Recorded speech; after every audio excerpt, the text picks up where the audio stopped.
Welcome back to another episode. We are so excited to dive in to Dear Samis, and this is a part 2.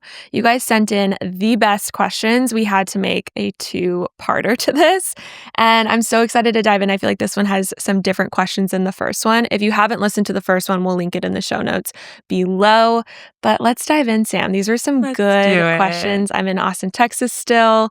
Let's do it. I love these. We're literally just hanging out, talking with you guys. And I hope you feel like you're in the room with us, because that's definitely the energy that we're pouring into this. We all just get to be friends in this thing called life and learn alongside each other. And the questions that you ask truly hit us where we're at in our life so heavy, or speak to such a specific season that we've either been through or that we know is coming. So again, we're all in this together and so excited for these questions today.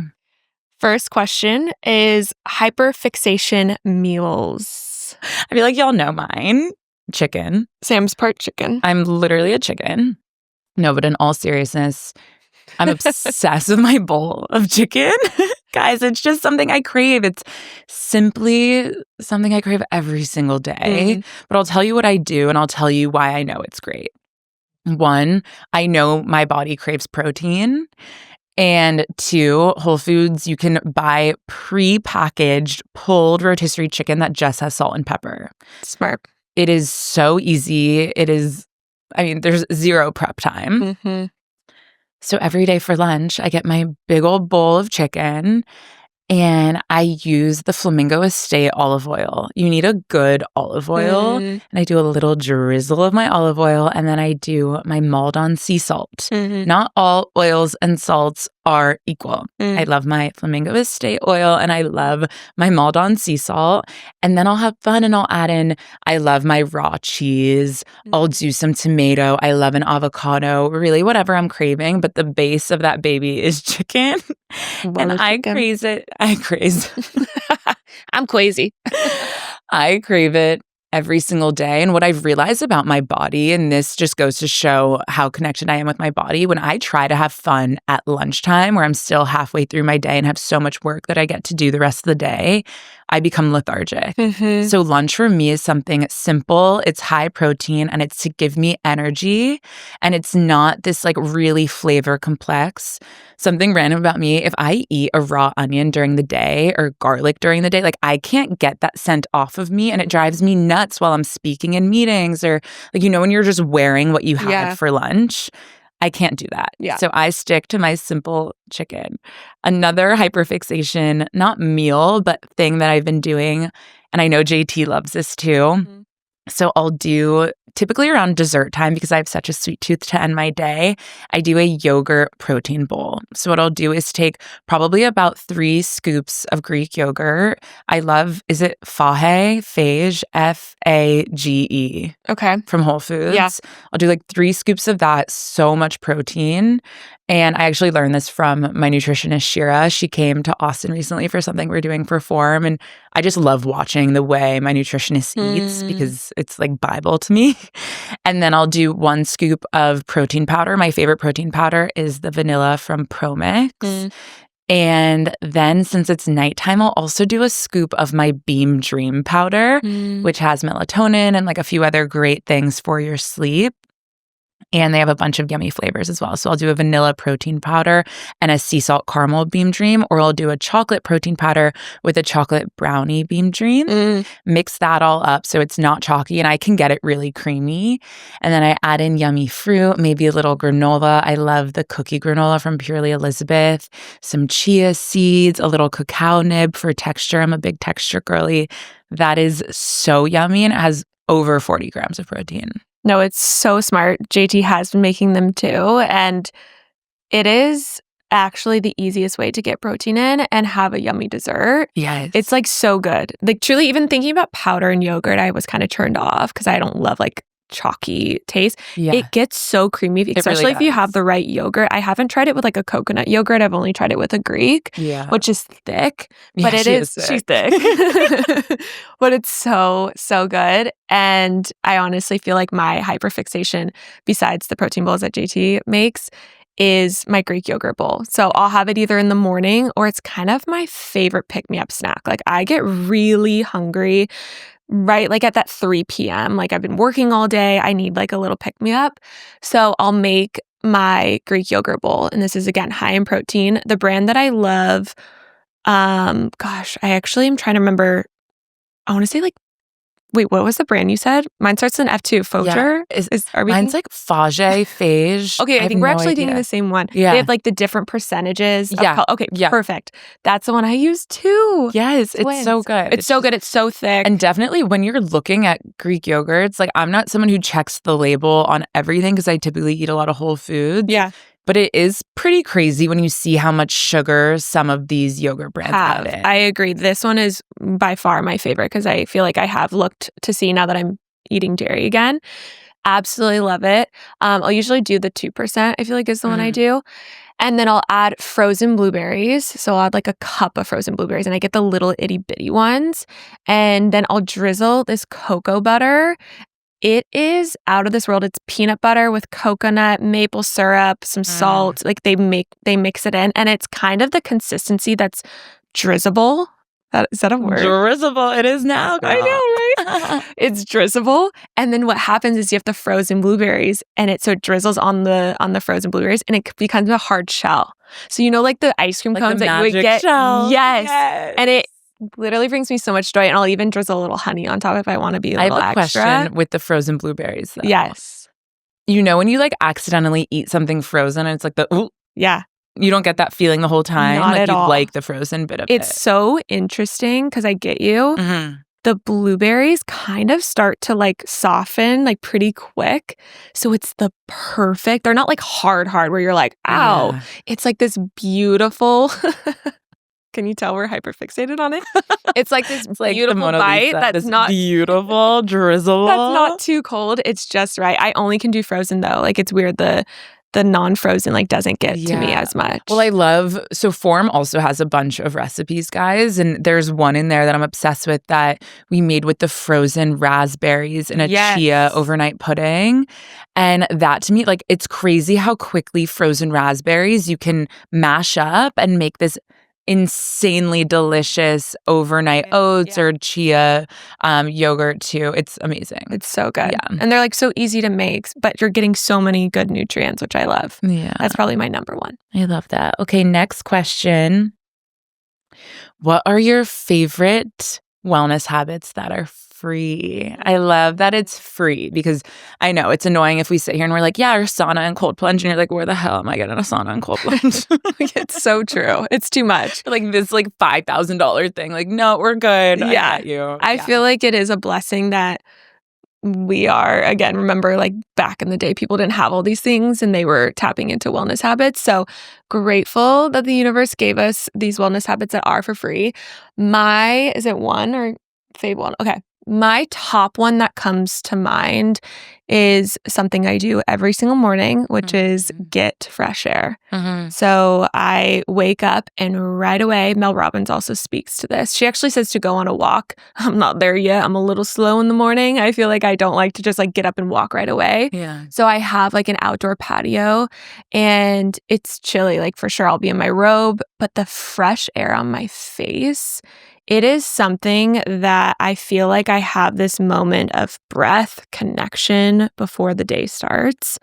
And it like is centering my body in a way where I'm also connecting with outside. So I'm like, the sky is giving me energy. The plants around me, I have these really big green trees in the back. I'm like, they're giving me energy. And I'll take it a step further and I'll take off my slippers and I'll put my feet in my grass. And I only have like a little patch of grass, but I find it and I put my feet in there and the soil is truly giving you energy. Like you can feel it in your body of just this vibration of things are happening. I am supported. Whatever happens in the day, I'm so grateful that I'm having this moment with myself. And I think if you can start to get into that rhythm every single day, I have seen the most beautiful benefits of just meeting myself exactly where I'm at before the noise of the world. So that's definitely my top one that comes to mind. If the sun is out, sunshine on the face is like actually makes me breathe again. Like I feel like I can take a big deep breath when the sun is on my face. It's like, and when you do this, you guys, I want you to soak it in. I want you to, instead of just going outside and saying, okay, the sun's on my face, amazing, feels good. Think about the sensations that are happening in your body. They're called glimmers. So you really take in, ooh, this feels warm in my body. I'm kind of feeling a little tingly in my fingers. My feet feel really grounded. My eyes feel really awake. And the more that you take in this full moment, your body is actually going to remember these sensations and go to it more. We naturally go more into survival as humans. So the more that we can actually practice being in these sensations of joy and comfort and love and letting our bodies know this is so safe and so good. And even if it lasts 5 seconds, you taking that in every single day is going to have the biggest benefits on your well-being. I love this specific topic so much because I think we all get really caught up in buying the supplements, doing the big workout class, all of these wellness things that we do pay for. Yeah. I'm going to name some things that are not necessarily what you would obviously put in a bucket of wellness, but that make me the most happy and healthy human being. And I'm going to start at the top of my day, similar to Sam, getting outside, getting in sunshine, breathing in fresh air, grounding myself in earth, hearing birds chirp, hearing water run. These simple things that literally happen as soon as you step outside in the most present way. But then other things that are so free that add so much to my day, drinking water. I mean, truly chugging water and staying hydrated keeps me so happy and healthy. Laughing. That's the best one. Just laughing and being so present and wanting to find joy and reasons to smile. Hugging people I love, and not just a hug where you're greeting someone and it's like a transaction. We all know that hug that feels like a transaction. I'm talking about the hug where you're taking at least a couple of breaths together and you are truly holding each other, healing each other, feeling the love within each other. And if you haven't done that yet, because I also think you might be hearing this saying, oh my God, that sounds so awkward. Give it a try and understand that it is one of the best forms of therapy to simply just hug someone you love for an extended period of time. It just makes me laugh. If anyone knows JT, he's known. JT's the they made a king of joke at our wedding that we should hug at the ceremony for a long time because talk about someone that knows intuitively like a hug can change the game. Yeah. We were challenged by a therapist once to have a 6-minute hug. And the way your hearts are connecting, like truly heart to heart, and you are moving past the tension that maybe says, should I let go? And you actually lean in.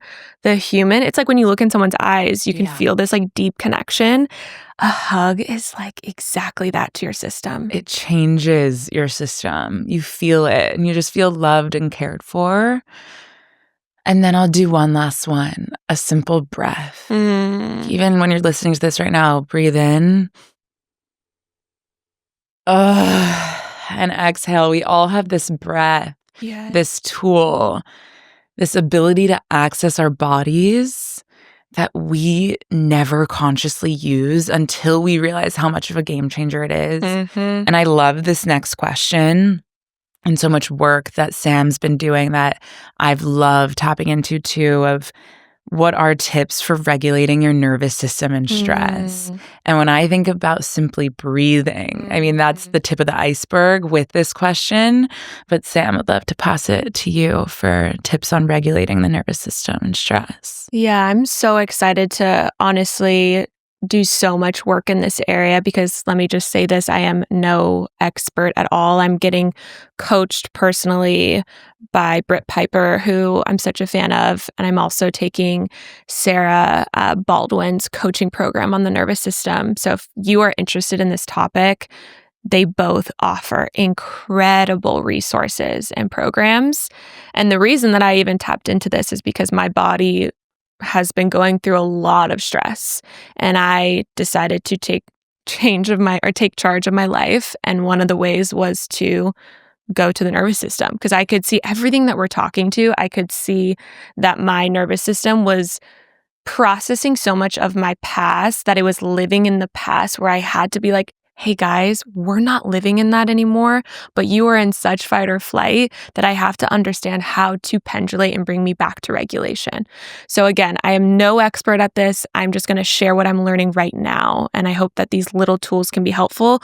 But if you are craving this information and this is pulling on the heartstring, check out those 2 resources that I said. They offer incredible work. We've also had Sarah on Transform twice. So if you guys haven't listened to those episodes, such a game changer. And speaking as such a beginner in this work, Sarah breaks it down in a way that is so digestible. She is, we call her like Mrs. Rogers. Like she's so like teaches it like a kindergarten teacher where you need, because this stuff can be really scientific and difficult to process. And where we're changing neural pathways in our brain. We're changing patterns in our body. Y'all, that's hard work. It's not easy. And that's why we as a human society are all struggling with the same things. Yeah. And I think the nervous system conversation, it's not a taboo word that's happening because it's a hot topic. It's because it's actually scientifically proven of why we need to understand the nervous system to change our stress, to change our life.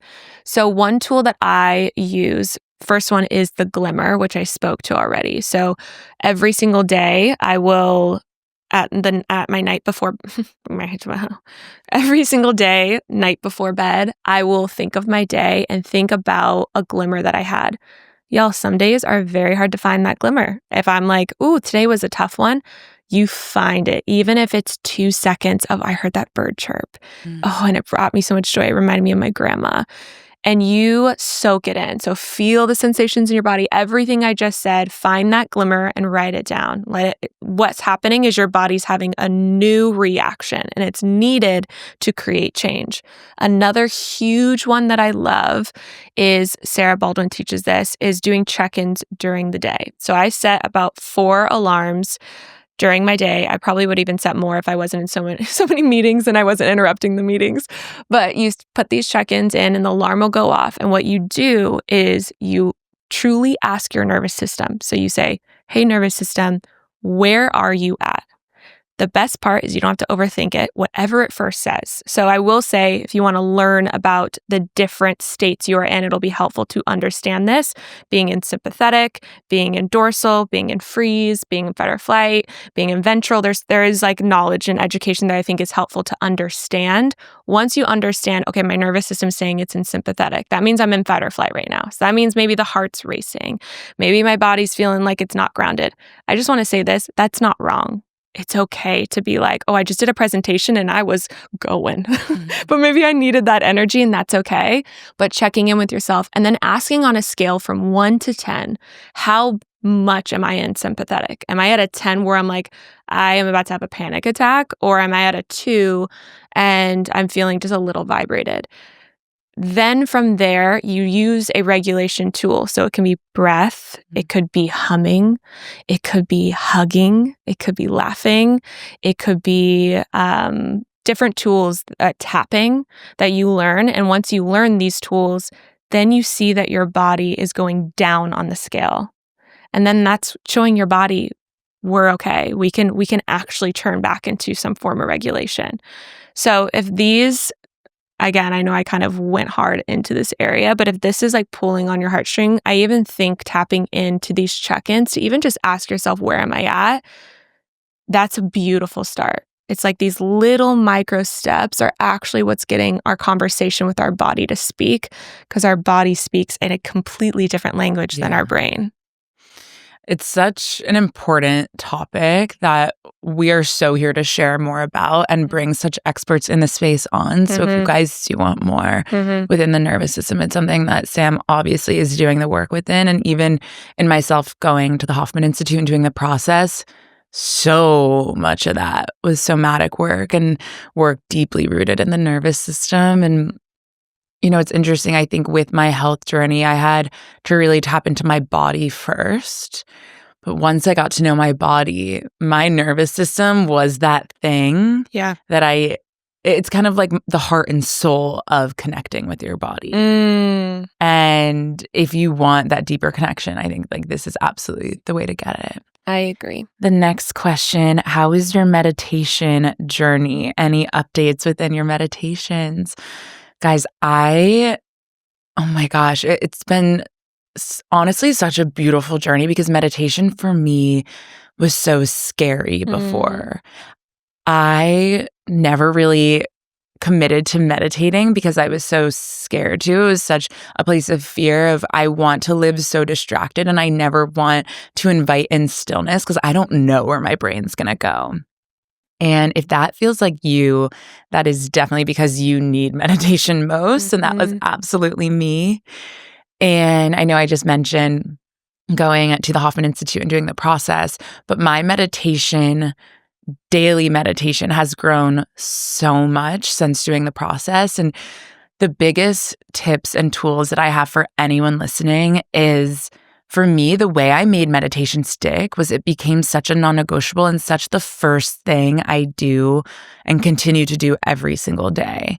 So as soon as I brush my teeth, pee, the little things that we need to just get comfortable again, I sit down. I have my meditation pad and cushion from Walden if you guys want one, but you can also just sit in any chair. You can go outside. And I do what's called a quadrinity check. And I go through my connection with my body, my connection with my intellect, my connection with my emotional self / inner child, and then tapping into my spirit. And when I go through all 4 aspects of my quadrinity and I check in with all of them, I am able to go into my day fully represented as my whole self, fully embodied in what every aspect of myself needs. Because when I don't separate them, if I'm having a moment with my body, let's say I'm on my period, I can't get over the way that I'm feeling within my body. It feels like I have a 10-pound dumbbell strictly in my ovaries that I'm carrying around. Or let's say I have a really big work day. My intellect is totally going to get in the way. Or if maybe there's something coming up from my emotions where something happened with a friend or with a family member and I really can't get around it and it's just overruling everything. If those things are happening, then there's no way I'm ever going to be the spirit-led human that I want to be at the end of the day. And when I think of my spiritual self, that is the part of me that is me in my embodied form. That is when all of my warmth, my beauty, my true queen energy gets to come out. But that doesn't get to happen if I don't work through the other parts of me first.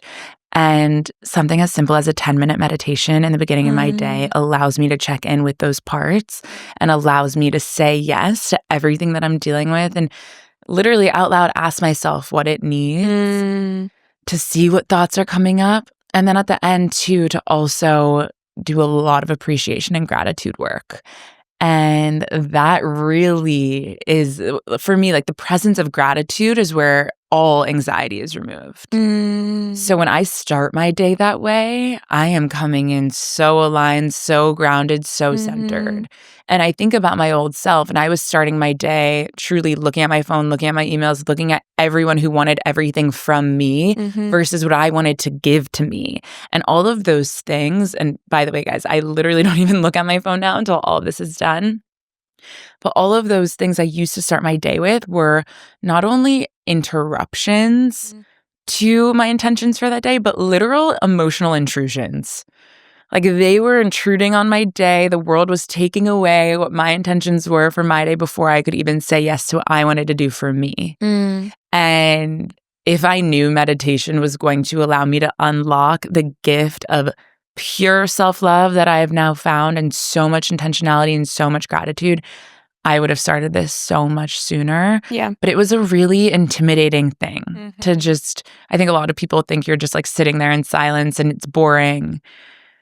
If you find any sort of guided meditation, we have a lot of tools on Forum. There's so many tools that exist in the world. Figure out what works for you. I love the ones that I took from Hoffman, but I know that's going to continue to change and expand. And I'm so here to continue to share what's working for me. But truly, meditation has changed my freaking life. What I love about hearing this from you is because actually, as listeners, you guys get to hear it too. Is Sam at the beginning of this podcast was like, I don't meditate. Like she said, it kind of scares me. I don't know. I want to tap into it. It is kind of hard. Like she had the same reactions that probably so many of you are saying now listening to her now. But how? What do you mean?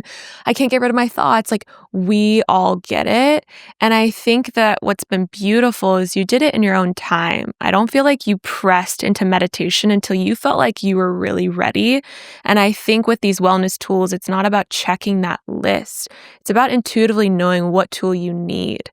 And I think you waited for meditation to be in the right place when you were ready for it. And now it's such an incredible resource that you use and tool that you use. So I think if you're listening and meditation is pulling at your heartstrings, I think dive in, but know that it is a journey. Like we're how long into your journey of meditation, and now you can say, holy shit, it's changed my life. Yeah. But boy, has it been a journey that we all get to reflect on, that you've been like, yeah, it's a little hard. It's a little interesting. And it's really cool to step back and zoom out and be like, wow, this has been a journey for you. And I'm so proud of you. And it will continue to be. Your meditation journey is going to continue to expand and change. But we get to all see where it started and now where it's at. Thank you. I love you. Yeah. I mean, guys, it was a year of trying and not feeling it in certain ways. And there's a lot of trial and error. Right. And even when you were saying like the boxes of things that we just check off as things that we feel like we should do, I had the same experience with meditating that I actually did with journaling. And you guys know we have a form journal, and it's Sam's favorite prompts that she's done, and so many people have changed their lives because of it. I honestly always thought of journaling as a to-do, like, oh, I know we're like meant to do this. And like, because I'm so into being my best self, I should meditate and I should journal, but it never felt organic or authentic to me. And now that I'm meditating, I have to journal. Yeah. Because so many things are coming up and I need to get them down on paper. So it's almost like you understand the why once you're in it. So don't feel like because we have this laundry list of things that have changed our life, that that's what you need to do to be the healthiest, happiest version of you.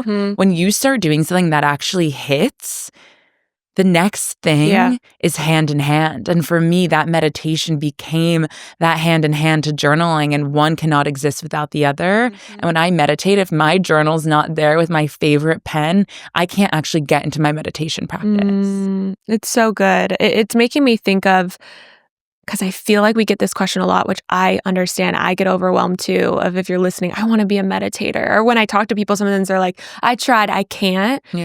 I'm like, again, wait until the time and the sizzle is really a desire and is ready. I think of this with reading. I'm like really envious of people who can like sit and read books. Personally, it's like intuitively I feel it. I'm just like not ready for that season in my life or something. Like I love a podcast. I love also not sometimes receiving so much information. Like I go through ebbs and flows of like the information I'm taking in and my personal downloads that I'm getting from my meditations or from being with self. And like reading a book, I know one day will be a really big part of my life, but I'm not forcing it right now. I'm doing it in itsy bitsy ways where Substack's now my favorite thing to do.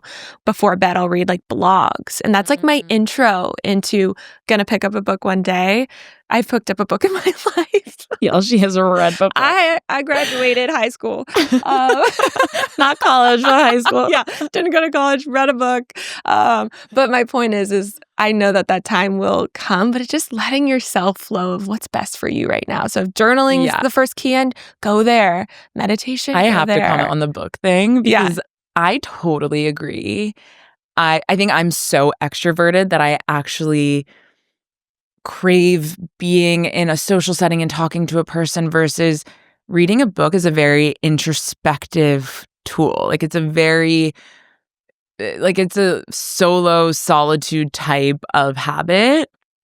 It wasn't until I stopped watching TV before bed that I actually had to replace it. So again, like as these wellness habits go hand in hand, there's also this like replacement opportunity of, for me, it was so easy to go from TV to book. And that is now how I'm bookending that last half of my day. Instead of turning the TV on, I grab the book that's already there on my nightstand. So really just being so real with yourself of, if your whole friend group is reading the same book and they say it's changing their lives, just because you think you should doesn't mean it's actually meant for you. And really checking in on what habits do work well for you. Yes. And what aren't just meant for you right now. Yeah. Okay, last question is, how do you handle disagreements with your husbands? Are really switching husband. gears. Here we go. Fighting with our husbands. I mean, Fist fights. Yeah. We basically just tackle each other into the couch. He did now. Yeah. Sorry, JT and Ange. It's just the disagreements are bound to happen. I feel like in any relationship, partnership, marriage, two people agreeing on everything is just absolutely fake and not the reality of a situation. Andrew and I are very similar, which I think helps in this regard. And we know each other so well. And there's such an unspoken language too that our disagreements actually have nothing to do with something that happened, but just an energetic thing that one of us is feeling. And it's allowed me to become a professional communicator. Andrew has given me the opportunity to become really good at saying what I need to say in a way that presents so much compassion, so much care, so much love, and so much just, I'm not there to fight. Like, I'm there to find the peace. Yeah. And that's something that we share. So we're not there to see who can scream louder. And neither of us really have that in our personality. But I'll give you guys an example just because I think it's easy. We were going on a trip recently and it was a long weekend. So the team had Monday off for work, but then Andrew booked us flights home on Sunday, even though we had Monday off. So basically that meant for this trip we were taking, we only had 2 full days versus 3 full days. And it was very clear to me that I wanted more time on the trip. And I thought that he would want that too. And he said he did, but he already booked it and it was fine. And I said it was fine, but it wasn't fine. And he knew it wasn't fine. It's fine. It's not fine. Y'all know that feeling when you're like, it's fine. Totally. It's clearly not Everyone knows fine. In the room. Everyone knows, including our dogs. Bagel and Logs are like, Mommy's not fine. Help her. Mommy is mad. Help her. So Andrew really allowed me to communicate through this. And he said, you are feeling something. Let's talk about it. And I've actually now found that on my own of saying when I'm not okay with something, really communicating that directly and not doing it all out of protection either. Because what I've realized when I'm communicating with Andrew out of protection, I ask him questions versus directly going through the conversation that I need to have. And it's the same thing that I do with friends. I notice and I wonder. So I noticed that you booked us coming home Sunday, and I wonder if you want the extra day in one of our favorite places to enjoy since we don't have work on Monday. And the immediate answer was yes. And he immediately changed our flights so simply on the airline's app. And it was a 5-minute thing. Rather than you're a dummy. Yeah, how dare you? You're so dumb. Why would we leave Sunday? Come on, use your cute brain, babe. Yeah. It was just so easy. Yeah. It was so easy. So overall, the way we handle disagreements are by communicating through them, stop asking questions and beating around the bush. Look at someone you love in the eye and love them through that conversation. Don't attack them. Don't be on defense and don't be on offense. Truly, just be. Yes. I feel like when I think about JT and I having disagreements, I honestly think about the similar relationship that we've spoken to in this part 1 of the episode of how we work together, how we groove together, how we do life together. It really is the same thing where I trust JT with my life. He's my partner. I look at him and I trust him.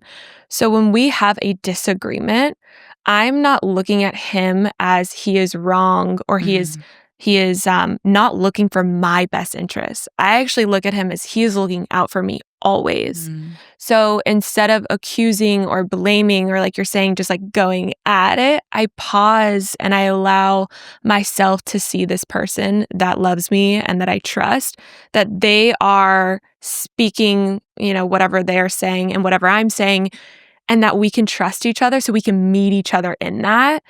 And most of the time is a moment for you to look at yourself, right? Like most of the time when disagreements happen, for me personally and for JT personally, it's usually something that actually triggered us in our day that we're bringing into each other's relationship.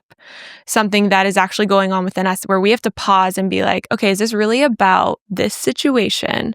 Or is this actually a moment that I need to be there for myself? And when you have a partner is doing the same work, you can ask them that, hey, is this really about this situation? Or do you need to take a moment? And if they're like, no, it's really about this situation. Like, I really want to talk this. It's like, perfect. I'm going to meet you in that then. But allowing each other to come from such a safe place of I trust you, you trust me. Yeah. It doesn't allow it to be such a disagreement of defense and disagreement of it has to be something really big and really loud. And instead it comes from love and the organicness of course, we're going to disagree. I think JT and I are actually different in so many ways, which is allowing me to grow and be more patient and kind to him and to myself. But remembering that foundation, you show up in these disagreements so human and with so much love that I don't think it allows you to go to a place that's darker and I agree. Hatred. I agree. When you show up to a disagreement with love, there's no way that it progresses to a fight. A disagreement's actually really healthy. Yes. Oh my Lawyers gosh, it's do it so for healthy. living. Like think of any lawyer who has a business is because they're in business to disagree with you and argue their point. But when you can present that with love in your marriage, it doesn't escalate to a fight. Yeah, I hope people are listening that we're not saying like 100%. Actually, holistic psychologist talks about this a lot. Another person I love. Disagreements are so needed. Like you and I have had disagreements in the most beautiful way. And then you punched me and then I cry. punched you. Black eye. It's fine. Truly. So, but really, like disagreements are so healthy. So when you hear people like, we've never fought, I'm like, that's like fought is also a weird word. Maybe like disagreements is better, but like we've never had a disagreement. I'm like, ooh, is that fun? Like, have like, different that sounds opinions. Kind of boring, honestly. Like, like really like challenge each other. Like we're supposed to, especially in romantic relationships, see each other deeply and level up, which that means kind of pushing buttons or kind of showing someone how they can grow and vice versa. So allow disagreements with your partner to be a healthy thing. It's a moment where we get to show up even better for ourselves and for the people around us. I agree. This was such a good note to end on. And thank you guys for just asking the best questions. We love you so much. We're so here to grow with you. Any other questions that you have, we likely need to answer for ourselves. So please send them our way through the Transform Instagram or our Instagrams. We love you. We see you. We're here alongside you. And we will chat with you in the next episode. So grateful. Love you guys. Love you guys.